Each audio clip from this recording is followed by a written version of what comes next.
అప్పుల బాధలు వెంటాడుతున్నాయా? అయితే 6 జేవిఆర్ వారి జాతిరత్నాలు ధరించండి.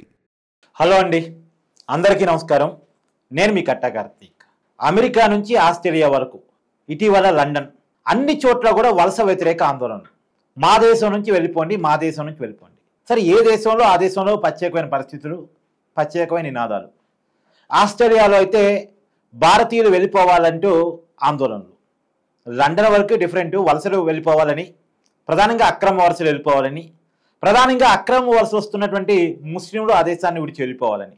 లండన్లో ఎప్పుడూ లేని విధంగా 1,15,000 మందితోటి పెద్ద ఎత్తున ర్యాలీ జరిగింది. గతంలో ఎప్పుడూ లేదు. ఇక అమెరికాలో ట్రంప్ అనుసరిస్తున్న వైఖరి, ట్రంప్ తీసుకున్న పాలసీలు నేను కొత్తగా చెప్పవసరం లేదు.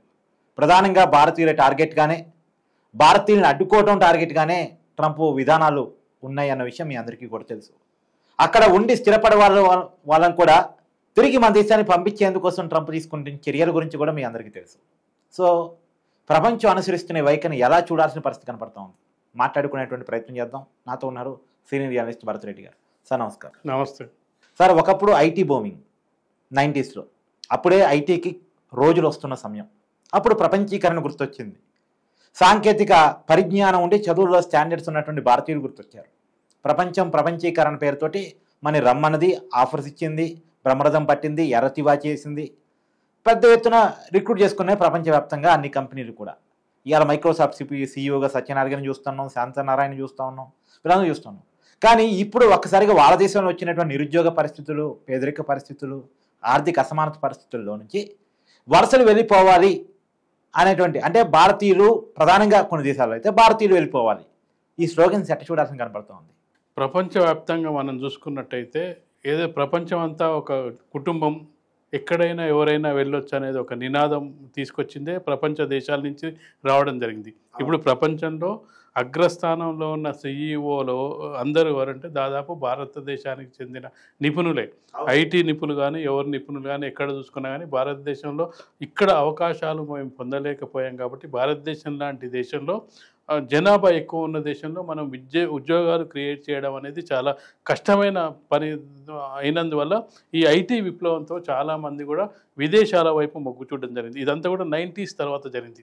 90s గ్లోబలైజేషన్ కంటే ముందు దాదాపు యువత అంతా కూడా ప్రభుత్వ ఉద్యోగాల వైపు చూసేవాళ్ళు. ప్రభుత్వ ఉద్యోగం వస్తే చాలు, నా జీవితం సెటిల్ అయిపోతుంది అనేది ఒక కాన్సెప్ట్ ఉండేది. ప్రభుత్వ ఉద్యోగాలకు వేలల్లో లక్షల్లో అప్లికేషన్స్ వచ్చాయి. 90s తర్వాత మనం చూసుకున్నట్లయితే 2000 తర్వాత చూసుకున్నట్టయితే అంత సాఫ్ట్వేర్ రంగంపై వచ్చిన తర్వాత అందరూ కూడా, ఇప్పుడు మనం చూసుకున్నట్టయితే ఎవరినన్నా చూడండి, ఇంజనీరింగ్ అయిపోయింది, నేను అమెరికా పోతా, ఆస్ట్రేలియా పోతా, లండన్ పోతా, 90s తర్వాత ప్రధానంగా సాఫ్ట్వేర్, తర్వాత ఫార్మా, ఈ రంగాలకు సంబంధించి ఇది ప్రపంచవ్యాప్తంగా విస్తరించిన రంగం. ఇప్పుడు మనం కొన్ని రంగాలు కొన్ని ఏరియాలకే విస్తరిస్తాయి.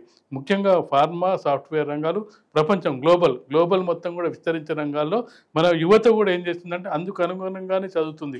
ఇప్పుడు ఇంజనీరింగ్లో దేనికి డిమాండ్ ఉందంటే కంప్యూటర్ సైన్స్, వీటికే డిమాండ్ ఎందుకుందంటే మనకు వెంటనే సెటిల్ అయిపోవాలి. ఇప్పుడున్న యువత ఏం చేస్తుందంటే గతంలో ఉద్యమాలని, అదని ఇదని, రాజకీయాలని ఇవన్నీ చేసి కొంత అభ్యుదయ భావాల వైపు ఉన్న యువత ఇప్పుడు ఇంటర్మీడియట్ అయిపోగానే ఇంజనీరింగ్ అయిపోగానే ఎక్కడో అడ్వాన్స్ అని రకరకాల ఐఐటి లేదంటే యుఎస్కో, యూకేకో, ఆస్ట్రేలియాకి వెళ్ళి అక్కడనే చదువుకొని అక్కడనే సెటిల్ అయిపోయి పీజీ చేస్తూనే ఎంప్లాయ్మెంట్ జనరేట్ చేసుకొని ఇప్పుడు పేరెంట్స్ కూడా ఎలా ఉన్నారంటే మా పిల్లలు అబ్రాడ్లో వేరే దేశంలో ఉంటేనే గొప్ప విషయంగా పిల్లలు కూడా, మధ్యతరగతి వర్గాలు కూడా భావిస్తున్న తరుణంలో పంపిస్తున్నారు, లోన్లు తీసుకొని పంపిస్తున్నారు. వెళ్ళిన తర్వాత వాళ్ళకి రిజల్ట్స్ వస్తున్నాయి. సరే, ఈ డాలర్ వాల్యూ మన రూపాయితో పోల్చినప్పుడు, ఇక్కడికి వచ్చినప్పుడు దాని వాల్యూలు ఎక్కువ పెరగడంతో ఆ విధంగా ఆర్జిస్తున్న సమయంలో ఇది ఎక్కడికి దారి తీసిందంటే మనం కూడా అస్తిత్వానికి సంబంధించిన సమస్య ఇప్పుడు రాష్ట్రాల మధ్య, భాషల మధ్య, దేశాల మధ్య దాకా పోయింది. మన తెలంగాణ ఉద్యమానికి అస్తిత్వ ఉద్యమం అనేదాన్ని మనం పేరు పెట్టుకున్నప్పుడు అమెరికా లాంటి దేశాల్లో కూడా అస్తిత్వం అనేది అక్కడ ప్రధానంగా వచ్చింది. అంటే ఒక దేశంలో కొన్ని భాషల మధ్య, కొన్ని ప్రాంతాల మధ్య విభేదాలు రావటం, ఉద్యమాలు రావటం వేరు. కానీ ప్రపంచీకరణ ఎవరైతే హితబోధ చేశారో, ప్రపంచీకరణ ఎవరైతే స్టార్ట్ చేశారో ఆయా దేశాల్లోనే మళ్ళీ ప్రాంతీయ ఉద్యమాలు, అస్తిత్వ ఉద్యమాలు పుట్టానట్లా చూడాలి. అవన్నీ కూడా అవసరాలకు వచ్చే దేశాలని చెప్పొచ్చు. అమెరికా అనేది అవకాశవాద దేశంగా చెప్పొచ్చు.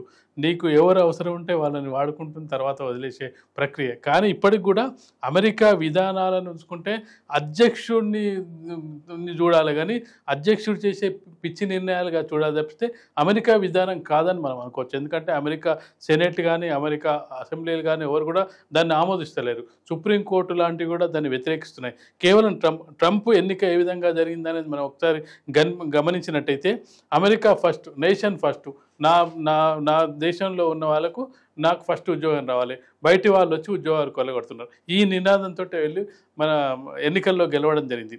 ఎన్నికల్లో గెలిచిన తర్వాత తన నినాదాన్ని ముందుకు తీసుకెళ్లాలంటే ఏం చేయాలి? ఒకటి, నా వాళ్ళే నాకు, నేను ఫస్ట్ అమెరికానికి ఉద్యోగం ఇవ్వాలనేది. అంటే ఇక్కడ ఒకటి ముఖ్యమైన విషయాన్ని మనం కీలకంగా గుర్తించాల్సింది ఏంటంటే అక్రమ వలసదారులని పంపించడంలో ఏ దేశమైనా తప్పేం లేదు. ఏ దేశమైనా అక్రమంగా వచ్చిన వాళ్ళని పంపించడంలో తప్పలేదు. అంటే అక్రమంగా వచ్చిన వాళ్ళ వల్లనే చాలా ఇబ్బందులు జరుగుతున్నాయి. అది భారతదేశానికి కూడా కొన్ని ఇబ్బందికర పరిస్థితులు ఉన్నాయి, మిగతా దేశాల్లో కూడా ఆ పరిస్థితులు ఉన్నాయి. కానీ సక్రమంగా వెళ్ళిన వాళ్ళని కూడా పంపించే పనిలో ఏదైతే అమెరికా ప్రారంభమైందో అమెరికాను చూసి మిగతా దేశాలు కూడా రోల్ మోడల్గా తీసుకుంటున్నాయి. ఆస్ట్రేలియా కానీ లండన్ కానీ. ఇక్కడ ప్రపంచంలో మనం చూసుకుంటే అంత యుద్ధ వాతావరణం కనిపిస్తుంది. ఏ దేశంతో ఎప్పుడు యుద్ధం చేస్తుంది, ఏ దేశం ఎవరి మీద దాడి చేస్తుందో తెలియని పరిస్థితి. ఒకవైపు యుద్ధం కొనసాగుతుంది, రష్యా ఉక్రెయిన్ యుద్ధం కొనసాగుతున్నది, అమెరికా ఎవరి మీదకి వద్దో తెలియదు. అమెరికా వెనిజులా మీద అదే అంటున్నా, ఎవరి మీదకి పోద్దో తెలియదు.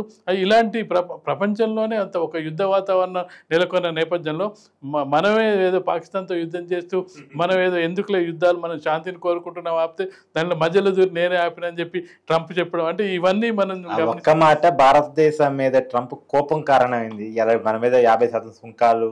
ఎస్, ఆ కోపం కారణమైంది, సుంకాలు కారణమైంది. మీరు రష్యా దగ్గర నుంచి మీరు మొత్తం కొనుగోలు చేస్తున్నారు, మీ వల్లనే యుద్ధం చేయగలుగుతున్నారు, మీరు ఇచ్చిన ఆర్థిక వ్యవస్థను బలోపేతం చేస్తున్నారని చెప్పి చెప్తున్న ట్రంప్ అసలు తన అంటే తను కూర్చున్న చెట్టును తనని నరుకుంటున్నారని అర్థం కావట్లేదు. ఎందుకంటే భారతీయులు లేకుండా అమెరికన్ ఆర్థిక వ్యవస్థ నడవడం చాలా కష్టమైన పని. అక్కడ నీకు జనాభా తక్కువ, వాళ్ళ దగ్గర పని చేసే వాళ్ళు తక్కువ.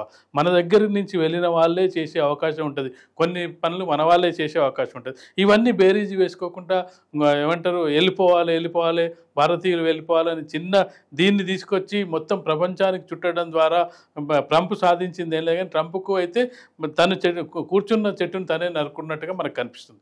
సరే, ఒకప్పుడు వేడుకున్నారు, తర్వాత వాడుకున్నారు, ఇప్పుడు గెంటేస్తున్నారు.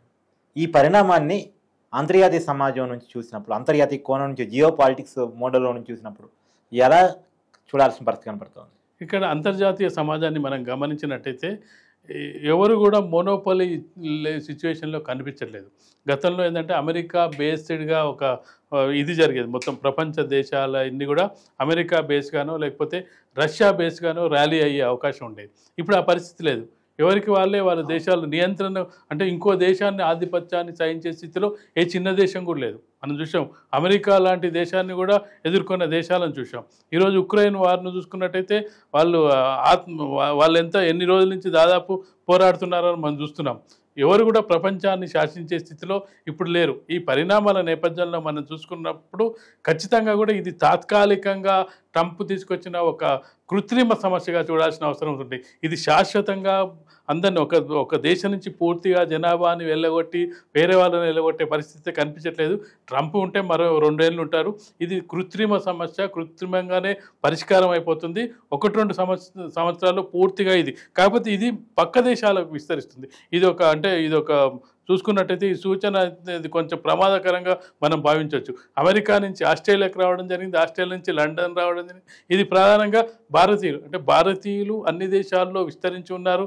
ఇది ఇక్కడ మనం ఒక రాజకీయంగా కూడా ఒకటి ఆలోచించాల్సిన అవసరం ఉంది. భారతీయులు ఏమైనా పాలిటిక్స్ని ఇన్ఫ్లుయెన్స్ చేస్తున్నారా అనే ఒక అంశం. భారతీయులు ఎక్కడ ఓటేస్తే ట్రంప్ విషయంలో కూడా అదే జరిగింది. మోడీ వచ్చి ప్రచారం చేస్తే ట్రంప్ గెలుస్తాడనే ఒక అభిప్రాయం కూడా అప్పట్లో నెలకొంది. అంటే ఆ విధంగా ఏమన్నా భారతీయులు ఇన్ఫ్లుయెన్స్ అవుతారు.